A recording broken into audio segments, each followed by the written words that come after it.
اسحاق نے ایسے مشورے دیے جو کوئی جرنیل ہی دے سکتا تھا۔ نائٹ کی آنکھیں کھل گئیں۔ تم مجھے حیران کر دینے کی حد تک ذہین ہو، نائٹ نے کہا۔ ہم کچھ ایسے ہی منصوبے بنا رہے ہیں جو تمہاری خواہشوں اور عزائم کے مطابق ہیں۔ میرے اس مشورے کو ذرا اہمیت دیں کہ صلاح الدین ایوبی کی طرح چھاپا مار جیش تیار کریں، اسحاق نے کہا۔ ایک جیش میرے حوالے کر دیں۔ میں مسلمان علاقوں اور ان کی نازک رگوں سے اچھی طرح واقف ہوں۔ مجھے دور اندر تک وہ جگہیں معلوم ہیں جہاں وہ رسد وغیرہ کے ذخیرے رکھتے ہیں۔ ادھر جنگ ہوئی تو ادھر ان کا کوئی ذخیرہ نہیں رہنے دوں گا۔ ایسا ہی ہوگا، نائٹ نے کہا۔ ہم تمہیں موقع دیں گے۔ میں نے تمہیں شمس النساء یعنی نور الدین زنگی کی بیٹی کے ساتھ باتیں کرتے دیکھا تھا، انوشی یعنی عیسائی تحریب کار لڑکی عامر بن عثمان سے کہہ رہی تھی۔ وہ موصل میں تھے۔ عامر نے اسے محبت کا جھانسا دے دیا تھا۔ انوشی آدھی رات کے بعد اس کے کمرے میں آ گئی تھی۔ کہنے لگی، شمس النساء مجھ سے زیادہ خوبصورت تو نہیں۔ اس کا نام نہ لو، عامر نے اکتاہٹ سے کہا۔ وہ شہزادی ہے، مجھے اپنا نوکر سمجھتی ہے اور حکم چلاتی ہے۔ میں کبھی اس کے پاس کھڑا ہوتا بھی ہوں تو یہ حکم کی تعمیل ہوتی ہے۔ تم سے بھی میں اسی لیے ڈرتا رہتا ہوں۔ تمہیں بھی میں شہزادی سمجھتا رہا، لیکن تم نے میرا ڈر دور کر دیا ہے۔ پھر بھی کبھی کبھی ڈر آ ہی جاتا ہے کہ تم مجھے کسی دھوکے میں مبتلا کر رہی ہو۔ یہ نہ بھی ہو تو اپنا یہ انجام مجھے صاف نظر آ رہا ہے کہ بڑو نے مجھے تمہارے ساتھ دیکھ لیا تو مجھے تہہ خانے میں بند کر دیں گے۔ اگر تمہیں کسی تہہ خانے میں بند کیا تو میرے اشارے پر موصل کی اینٹ سے اینٹ بج جائے گی، انوشی نے کہا اور اسے اپنے ساتھ لگا لیا۔ پیار سے بولی، تمہارا یہ ڈر بجا ہے کہ میں تمہیں کوئی دھوکہ دے رہی ہوں۔ میرا وجود ایک دلکش دھوکہ ہے، لیکن تم مجھے انسان کے روپ میں دیکھو، مجھے اپنی عبادت کرنے دو۔ انوشی پر بے خودی سی طاری ہو گئی۔ عامر بن عثمان کی انگلیاں اس کے بالوں میں رینگ رہی تھی۔ رات گزرتی جا رہی تھی۔ انوشی کے لہجے میں خمار سا آ گیا تھا۔ عامر بن عثمان کے لیے یہ بڑا ہی سخت امتحان تھا۔ وہ جوان تھا، تنومند تھا اور وہ غیر شادی شدہ تھا۔ کئی بار اس کے جذبات اپنے قابو سے نکل چلے تھے۔ اس نے دل ہی دل میں دھیان خدا کی طرف کر دیا اور خدا سے التجائیں کرنے لگا کہ اس کی ذات باری اسے جبر اور ہمت و استقلال عطا فرمائے۔ رات تھوڑی سی رہ گئی تھی جب انوشی اس کے کمرے سے نکلی۔ پھر ایسی 3-4 راتیں آئیں۔ انوشی اس کے وجود میں جذب ہو چکی تھی۔ اس نے دیکھ لیا تھا کہ عامر حیوان نہیں، انسان ہے، مگر عامر کی ذات میں جو لرزے بپا ہو رہے تھے ان سے انوشی واقف نہیں تھی۔ مجھے ان مسلمان حکمرانوں سے نفرت ہو گئی ہے، ایک رات عامر نے انوشی سے کہا۔ میں نے صلیبی حکمران نہیں دیکھے، ہمارے حکمرانوں سے تو اچھے ہوں گے۔ اس نے رازداری سے پوچھا، کیا یہ ممکن نہیں کہ صلیبی آ کر ان علاقوں پر قبضہ کر لیں؟ انوشی بہت چالاک لڑکی تھی، بچپن سے استادوں کے ہاتھوں میں کھیلی تھی۔ اس کا حسن قلعوں کی دیواریں توڑ دیتا تھا۔ جابر حکمرانوں کو وہ اپنا غلام بنا لیا کرتی تھی، مگر وہ انسانی فطرت کی کمزوریوں اور فطری تقاضوں اور مطالبوں سے آزاد نہیں تھی۔ کوئی بھی انسان خواہ اوصاف اور عادات کے لحاظ سے درندہ ہی کیوں نہ بن جائے، اس فطرت کی زنجیروں سے آزاد نہیں ہو سکتا جو خدا نے بنائی ہیں۔ انوشی اپنی تشنگی عامر بن عثمان کو بتا چکی تھی۔ یہ اس کی دکھتی رگ تھی جو اس نے عامر کے ہاتھوں میں دے دی تھی۔ سچے پیار کی تشنگی اور عامر کے وجود نے اس کا ڈنک مار دیا تھا۔ وہ شراب کے نشے کو جانتی تھی، محبت کے خمار سے واقف نہیں تھی۔ یہ خمار جب طاری ہوا اور عامر نے صلیبی حکمرانوں کے حق میں بات کر دی تو انوشی کی تمام تربیت بیکار ہو گئی۔ اس نے عامر کے ساتھ ایسی باتیں شروع کر دیں جو جاسوس اور تحریب کار نہیں کیا کرتے۔ عامر کا مقصد پورا ہو گیا۔ اس نے بچ بچ کر سوال پوچھنے شروع کر دیے۔ اگر اس وقت انوشی کو اس کے صلیبی استاد یا عزاء الدین اور اس کے وہ اعلیٰ حکام دیکھتے جو اسے گوہر نایاب سمجھتے تھے تو یقین نہ کرتے کہ یہ وہ لڑکی ہے جسے وہ سوڈانی پری کہا کرتے ہیں۔ وہ معصوم سی بچی بنی ہوئی تھی اور اسے ذرا بھر احساس نہیں تھا کہ وہ سلطنت اسلامیہ کی جڑیں کھوکھلی کرنے کی بجائے صلیب کو دیمک کی طرح کھا رہی ہے۔ عامر بن عثمان اس کی فطرت کے تقاضے پورے کر رہا تھا۔ انوشی جب اس رات عامر کے کمرے سے نکلی تو رات کا آخری پہر تھا۔ وہ بڑے اہم راز عامر کے سینے میں ڈال گئی تھی۔ بہت دن گزر گئے تھے۔ بیروت میں اسحاق ترک اپنے صلیبی نائٹ کا ذاتی محافظ ہی نہیں، اس کا ہمراز دوست اور قابل اعتماد ساتھی بن چکا تھا۔ اس نے یہ بھی دیکھ لیا تھا کہ بالڈون کے فرنگی لشکر کے ایک بڑے دستے کا یہ کمانڈر صلیب کا اتنا خیر خواہ نہیں جتنا اپنی اس خواہش اور عزم کا غلام ہے کہ وہ اگلی جنگ میں بڑھ چڑھ کر کامیابی حاصل کرے اور شاہ بالڈون سے عرب کا کوئی ٹکڑا انعام کے طور پر حاصل کر لے۔ اس کے دماغ پر خود مختار حکمرانی سوار تھی اور اس کی سوچیں اسی خواہش کے تابع تھیں۔ اسحاق ترک اپنے استاد علی بن سفیان کی تربیت کے مطابق اس کی نفسیات سے کھیلنے لگا۔ جس طرح انوشی جیسی خطرناک لڑکی فطرت انسانی کی کمزوریوں اور تقاضوں کے سامنے بے بس ہو گئی تھی، اسی طرح صلیبیوں کا یہ نائٹ اپنے نظریے سے ہٹ کر اور اپنی خواہشات سے مغلوب ہو کر یہ سوچنے کی ضرورت ہی محسوس نہیں کر رہا تھا کہ جس اجنبی کو اس نے اپنا دوست بنا لیا ہے وہ صرف اس کی نہیں بلکہ اس کے بادشاہ اور اس کی صلیب کی شکست کا پیامبر ہے۔ ایک روز نائٹ اسحاق ترک کو بیروت سے دور لے گیا۔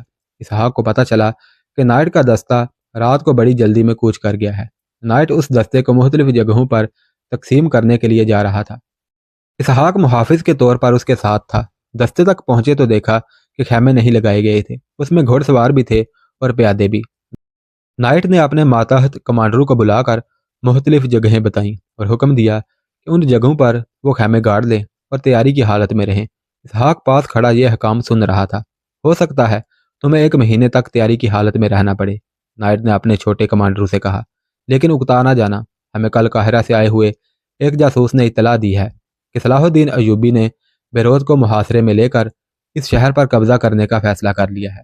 ہمیں توقع تھی کہ وہ اب بھی دمشق کی طرف سے آئے گا اور سب سے پہلے اپنے مسلمان امراء کو، جن میں حلب، موصل اور ہرن کے امراء خاص طور پر قابل ذکر ہیں، اپنے ساتھ ملائے گا۔ اس کے بعد وہ ہمیں للکارے گا، مگر اب یہ قابل اعتماد اطلاع ملی ہے کہ وہ سب سے پہلے ہمارے دل پر وار کرے گا۔ اس کے بعد وہ اپنے ان امراء سے جنہیں ہم نے اپنا درپردہ دوست بنا رکھا ہے نپٹے گا۔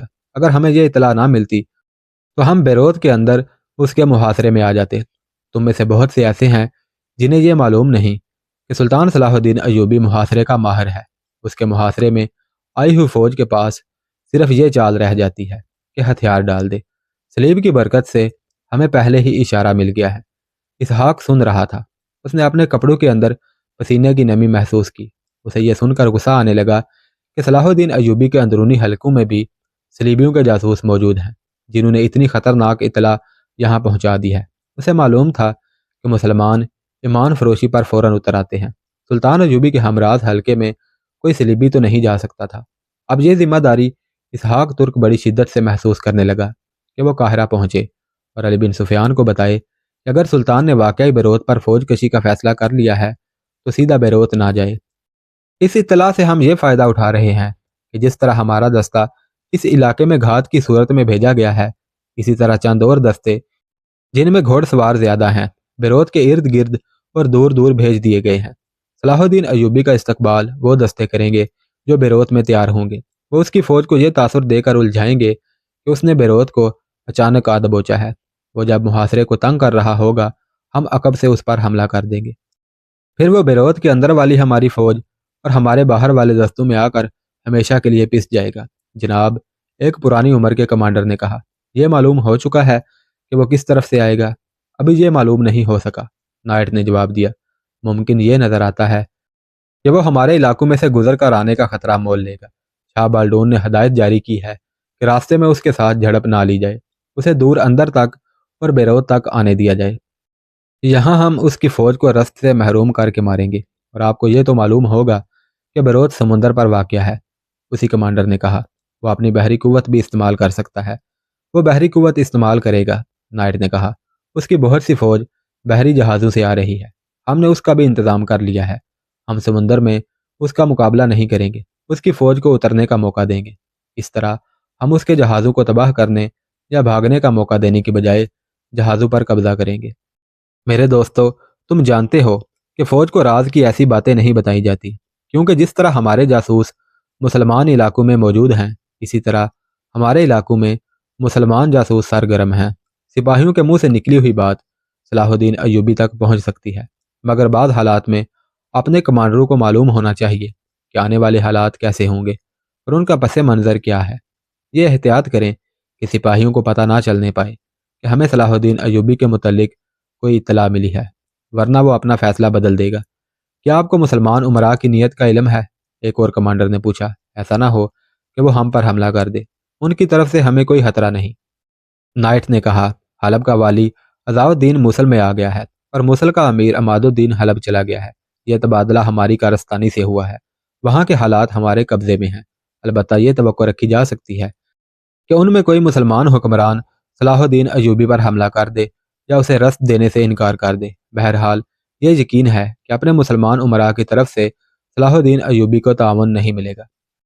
رات کو اسحاق ترک نے نائر کے ساتھ سلطان ایوبی کے متوقع حملے اور بیروت کے محاصرے پر تبادلہ خیال اور خوشی کا اظہار کیا کہ اسے اپنی خواہش کی تکمیل کا موقع مل جائے گا۔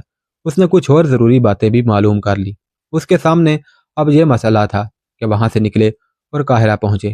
وہ آسانی سے فرار ہو سکتا تھا، لیکن اس نے سوچ لیا تھا کہ غائب ہو جانے سے نائٹ کو شک ہو جائے گا کہ یہ جاسوس تھا جو سب کچھ دیکھ کر چلا گیا ہے، لہٰذا وہ اپنی اسکیم میں رد و بدل کر لیں گے۔ وہ نائٹ کو بتا کر جانے کی سوچنے لگا۔ اسے ایک بہانہ مل گیا جو یہ تھا کہ وہ اپنے گھر کے تمام افراد کو مسلمان علاقے میں چھوڑ آیا ہے۔ اب چونکہ اس کا ٹھکانہ بن گیا ہے، اس لیے وہ انہیں وہاں سے نکالنا چاہتا ہے، ورنہ مسلمان انہیں پریشان کریں گے۔ یہ بہانہ پیش کر کے اس نے نائٹ سے کہا، ایک آدھ مہینے بعد ہم جنگ میں الجھ جائیں گے، پھر نہ جانے کب فرصت ملے، انہیں ابھی لے آؤں تو بہتر ہے۔ یہ بھی ممکن ہے کہ میں جنگ میں مارا جاؤں، مرنے سے پہلے انہیں یہاں لانا چاہتا ہوں تاکہ میرے بعد میری بہنیں مسلمانوں کے ہاتھوں خراب نہ ہوتی پھریں۔ بہانہ معقول تھا۔ نائٹ نے اسے جو گھوڑا دے رکھا تھا وہی اس کے پاس رہنے دیا اور کہا، ابھی روانہ ہو جاؤ اور جس قدر جلدی آ سکو واپس آؤ۔ اسحاق ترک اس صلیبی نائٹ سے زیادہ جلدی میں تھا۔ اسے بہت جلدی قاہرہ پہنچنا تھا، لیکن اس سے پہلے حلب اور موصل جانا ضروری تھا، کیونکہ اس کے کانوں میں وہاں کے حکمرانوں اور اس کے امراء کے متعلق کچھ باتیں پڑی تھیں۔ اسے یہ پتہ نہیں چل سکا تھا کہ سلطان ایوبی جب ان علاقوں میں فوج لائے گا تو موصل کے حکمرانوں اور سالاروں کا رویہ کیا ہوگا۔ اسے معلوم تھا کہ حلب میں اس کے ساتھی جاسوس کون کون ہیں اور وہ کہاں مل سکتے ہیں، مگر نائٹ کی زبان سے اس نے سنا تھا کہ ضیاء الدین موصل اور عماد الدین حلب چلا گیا ہے۔ اس کا مطلب یہ بھی ہو سکتا تھا کہ رضی خاتون بھی موصل میں ہوں گی، اور اگر وہ موصل میں ہے تو اس کی خادمہ بھی ساتھ ہوگی۔ محل کے اندر کی دنیا سے رابطہ اس خادمہ کے ذریعے ہو سکتا تھا۔